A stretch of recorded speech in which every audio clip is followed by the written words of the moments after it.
ছবিতে থাকি নেই কোনো ঢোকঢাকের শব্দ, না আছে জমকালো কোনো আয়োজন, না ছিল বাহারি খাবারের বিশাল মেনু। শুধু জুম্মার নামাজের শেষে মসজিদের ইমাম সাহেব ঘোষণা দিলেন একটি বিয়ে পড়ানো হবে। মুহূর্তেই মুসল্লিদের মাঝে তৈরি হলো আগ্রহ ও আকর্ষণ।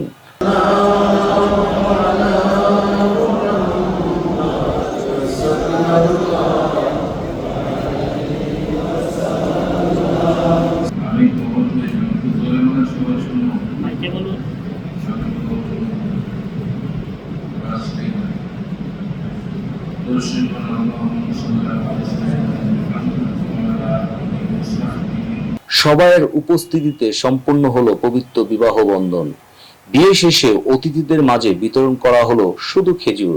না ছিল অপচয়, না ছিল লোক দেখানো কোনো প্রতিযোগিতা, ছিল শুধু সরলতা, ধর্মীয় সৌন্দর্য আর বরকতময় এক পরিবেশ।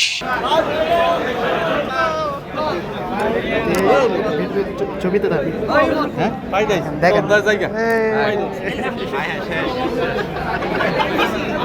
আমাদের সমাজে আজ বিয়ে মানি যেন নাচ গান, আলোকসজ্জা, বাহারি খাবার আর অযথা খরচের প্রতিযোগিতা।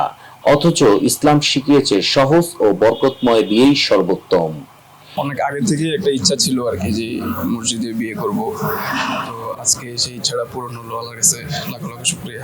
আলহামদুলিল্লাহ, অনেক ভালো লাগতেছে, পরিবেশ অনেক ভালো লাগতেছে। আর যেহেতু নিজের ইচ্ছাটা পূরণ করতে পারছি, সেজন্য আলহামদুলিল্লাহ শুকরিয়া আল্লাহর কাছে। সবাই আমার জন্য দোয়া করবেন। জি, বন্ধু বান্ধব, আত্মীয় স্বজন, আমার মুরব্বীরা, আমার বাবা, আমার চাচা, ফুফা, ভাই, সবাই এখানে আছে। এই ব্যতিক্রম আয়োজন যেন সমাজের জন্য এক দৃষ্টান্ত হয়ে থাকে। পরবর্তী প্রজন্ম শিখুক বিয়ের সৌন্দর্য আলোকসজ্জা, বাড়ি খাদ্য, আনন্দ উল্লাসের মধ্যে নয়, বরং সরলতা, ভালোবাসা ও দিন বরকতের মধ্যেই নিহিত।